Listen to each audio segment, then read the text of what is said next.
जय हिंद दोस्तों। आज हम पढ़ेंगे करंट अफेयर्स की क्लास में। आज का नेक्स्ट जो पार्ट चल रहा है, आपको पता है कि कंटिन्यू सीरीज चलते आ रहा है। तो आज हम करंट अफेयर्स की फरवरी मंथ का जो हम पार्ट 14 के 15 के करीब पहुंच चुके हैं। 15 पार्ट के करंट अफेयर्स हम कंप्लीट कर चुके हैं। तो आज के सवाल 10 सवालों के जवाब के साथ आपके सामने हम हाजिर हैं।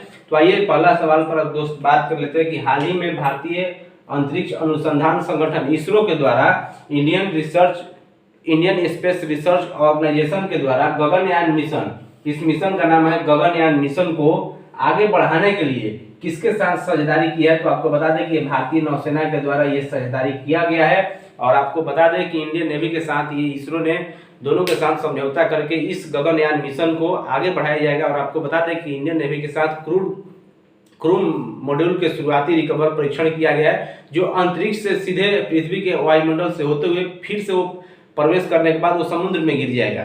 ये भारतीय नौसेना के साथ समझौता करके इस गगनयान मिशन को आगे बढ़ाया जाएगा। और आपको बताते हैं कि भारतीय नौसेना की बात हो रही है तो 4 दिसंबर को इंडियन नेवी डे मनाया जाता है। और इनके प्रमुख की अगर बात करें कि भारतीय नौसेना का एडमिरल आर हरि कुमार जी हैं। और आपको बता दें कि इसरो की अगर स्थापना की बात करें दोस्तों, तो 1969 में इसकी स्थापना हुआ था, हेडक्वार्टर बेंगलोर में। और इनके जो प्रमुख है एस सोमनाथ जी हैं। तो इतना चीज आप इससे पहला सवाल से याद रखिएगा। और दूसरा सवाल दोस्त बात करते हैं कि हाल ही में टेस्ट क्रिकेट में सबसे तेज 450 विकेट लेने वाले भारतीय गेंदबाज कौन बन चुके हैं? तो यह है रविचंद्र अश्विन, आर अश्विन के द्वारा 450 विकेट लिया जा चुका है। और दोस्त आपको बता दें कि टेस्ट क्रिकेट में सबसे तेज 450 विकेट लेने वाले ये पहले भारतीय और दुनिया के दूसरे गेंदबाज बन चुके हैं, आर अश्विन जी। तो ये आप याद रखिए, सवाल पूछा जा सकता है, इसलिए हम इस सवाल को कवर किए हैं। और तीसरा सवाल दोस्त बात करते हैं कि राष्ट्रीय महिला दिवस कब मनाया जाता है? ये वनडे एग्जाम में पूछा जा सकता है कि राष्ट्रीय महिला दिवस कब मनाया जाता है।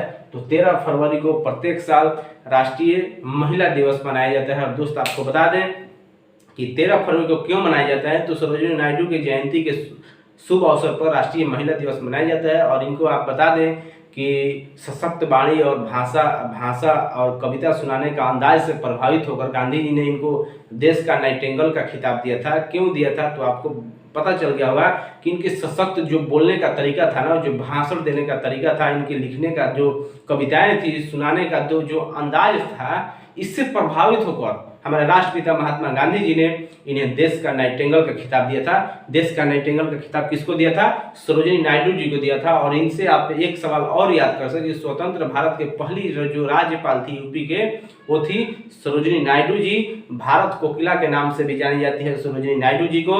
अगर स्वर कोकिला की बात करें तो लता मंगेशकर जी, लेकिन भारत कोकिला यह है सरोजिनी नायडू जी। और इनके उपलक्ष्य में, इनके जयंती के उपलक्ष्य में 13 फरवरी को प्रत्येक साल राष्ट्रीय महिला दिवस मनाया जाता है। और वहीं अंतर्राष्ट्रीय महिला दिवस की दोस्त बात की जाए तो अंतर्राष्ट्रीय महिला दिवस आपको मनाया जाता है 8 मार्च को। प्रत्येक साल 8 मार्च को अंतर्राष्ट्रीय महिला दिवस मनाया जाता है। तो इससे आप याद रख सकते हैं। और चौथा सवाल दोस्तों बात करते हैं कि विश्व बैंक के प्रमुख कौन है? विश्व बैंक के प्रमुख कौन है? वर्ल्ड बैंक के प्रमुख कौन है जो अपने 5 साल के कार्यकाल के पूर्व ही पद छोड़ देंगे? वो है डेविड मालपास जी। और ये बता दें कि इनके 5 साल पूरा होने वाला है, इससे पहले ही ये इस्तीफा दे देंगे। और डेविड मालपास ये विश्व बैंक के प्रमुख है। और दोस्त आपको बता दें कि 2019 में पदभार संभाला था। और विश्व बैंक एक इंटरनेशनल वित्तीय संस्थान है जो कम और मध्यम आय वाले देशों को ये लोन प्रोवाइड करता है। और विश्व बैंक की अगर हेडक्वार्टर की दोस्त बात करें तो ये है वाशिंगटन डीसी में। और इसकी स्थापना की दोस्त बात करें तो 1944 में इसकी स्थापना हुआ था। लेकिन संचालन की अगर बात की जाए कि कार्य कब से करना स्टार्ट कर दिया, तो ये 1945 से कार्य करना स्टार्ट कर दिया था। और इसके जो हेडक्वार्टर है वाशिंगटन डीसी, ये पोटोमैक नदी के किनारे पड़ता है। तो विश्व बैंक से इतना आप याद रखिएगा। और 5वां सवाल दोस्त बात करें कि हाल ही में जारी स्विस एयर ट्रैकिंग इंडेक्स में भारत के सबसे प्रदूषित शहर कौन बन चुका है? तो ये है मुंबई। आपको बता दें कि आपके दिमाग में वर्षों से चलते आ रहा होगा कि भारत के सबसे प्रदूषित शहर दिल्ली है, लेकिन ऐसा नहीं है। स्विस एयर इंडेक्स के द्वारा इस मुंबई को नोटिस किया गया है और ये भारत के सबसे प्रदूषित शहर बन चुका है। दोस्त आपको बता दें कि विश्व स्तर पर दूसरा सबसे प्रदूषित शहर है आपका मुंबई। और दिल्ली के ये पीछे छोड़ते हुए ये आगे निकल चुका है प्रदूषित के मामले में। और दोस्त आपको बता दें कि अगर मुंबई से आपको याद करना हो कि भारत के पहला फ्लोटिंग बास्केटबॉल कोर्ट कहाँ है, तो है मुंबई में। काला घोड़ा काला फेस्टिवल भी मनाया गया था मुंबई में। और मुंबई से आपको एक चीज़ और याद रखिएगा, औरंगाबाद जगह का नाम बदल के क्या कर दिया गया, संभानगर जी कर दिया गया। तो ये चीज़ आप मुंबई से याद रखिएगा। मुंबई के अगर सीएम की बात करें तो एकनाथ शिंदे जी सीएम है, और वहाँ के अगर लोकसभा की सीट की बात करें तो 48 और राज्यसभा सीट 19, और वहीं अगर हम विधानसभा की दोस्त बात करें तो 288 सीट महाराष्ट्र का, और विधान परिषद की बात करें तो 78 सीट के साथ ये विधान परिषद चलाता है। और मुंबई से आप इतना चीज़ याद रखिएगा। और 6 नंबर का दोस्त बात करें कि एयर इंडिया ने अमेरिकी विमान निर्माता कंपनी बोइंग कहाँ की कंपनी है, वो है अमेरिका का। बोइंग के साथ कितने विमान खरीदने के लिए समझौता किया है, तो 220 विमान एयर इंडिया खरीदेगा। और टाटा कंपनी के हाथ में जो एयर इंडिया भी चल रही है, उसी ने अमेरिका कंपनी बोइंग के साथ एक समझौता किया है कि हम 220 विमान आपसे खरीदेंगे। वो भी तीन तरह के विमान होंगे। $34 बिलियन का ये डील हो चुका है। और बोइंग अमेरिका कंपनी है, इतना से आप यहाँ याद रखिएगा। अमेरिका के जो राष्ट्रपति है जो बाइडेन जी है। और 7वां सवाल दोस्त बात कर रहे हैं कि यूनेस्को शांति पुरस्कार 2022 से किसे सम्मानित किया गया। तो दोस्त आपको बता दें कि एंजेला मर्केल जी हैं, जो जर्मनी के पूर्व चांसलर थी, और इनको हम यूनेस्को शांति पुरस्कार 2022 से सम्मानित किया जा रहा है। और ये जर्मनी के पूर्व चांसलर है। क्यों दिया जा रहा है, तो इस पे आप सवाल आपके दिमाग में जरूर आता होगा। तो शरणार्थियों के स्वागत करने का इनकी जो अंदाज है ना, जो प्रयास है ना, ये सबसे अलग था। जो भी शरणार्थी इनके जाते थे तो वो स्वागत के लिए जो ये एंजेला मर्केल थी, जो जर्मनी के पूर्व चांसलर है, उनका प्रयास अलग था। इसी के तौर पर आधिकारिक तौर पर इस यूनेस्को शांति का पुरस्कार का अगर नाम बताएं तो आधिकारिक तौर पर फेलिक्स हेफोस्टबोगेन यूनेस्को शांति पुरस्कार नाम दिया गया है। और इनको एंजेला मर्केल को यूनेस्को शांति पुरस्कार 2022 का दिया गया है। तो ये चीज़ आप याद रखिएगा। 8वां दोस्त सवाल बात करते कि हाल ही में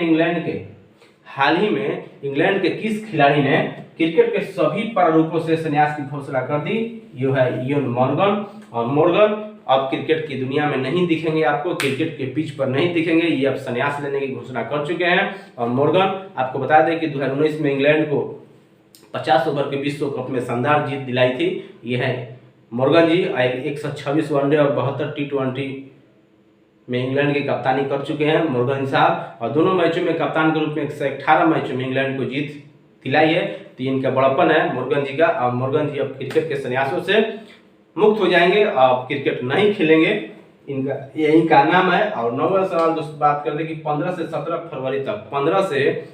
फरवरी तक फिजी में विश्व हिंदी सम्मेलन के कौन से संस्करण का आयोजन किया गया है। वो है 12वां संस्करण। और 12वां संस्करण आपको देख लीजिए कि अब देश के अंदर, देश के बाहर भी, विदेशों में भी हिंदी की जो मान्यताएं हैं, हिंदी की जो चलन प्रचलन है, वो बढ़ते जा रहा है। अब देखिए फिजी की जो सरकार है, फिजी की जो विदेश मंत्रालय है, वो कहा कि महीने के अंत तक फिजी सरकार के समर्थन से उस देश में विश्व जो हिंदी सम्मेलन है वो मनाया जाएगा फिजी में। और दोस्त आपको बता दें कि फिजी की जो राजधानी है वो सुआ है, और मुद्रा फिजियन डॉलर। और विश्व हिंदी दिवस की बात करें तो 10 जनवरी को विश्व हिंदी दिवस मनाया जाता है। वहीं अगर राष्ट्रीय हिंदी दिवस की बात करें तो 14 सितंबर को प्रत्येक साल राष्ट्रीय हिंदी दिवस मनाया जाता है हमारे देश के अंदर। और 10वां सवाल दोस्तों बात करें कि हाल ही में विश्व रेडियो दिवस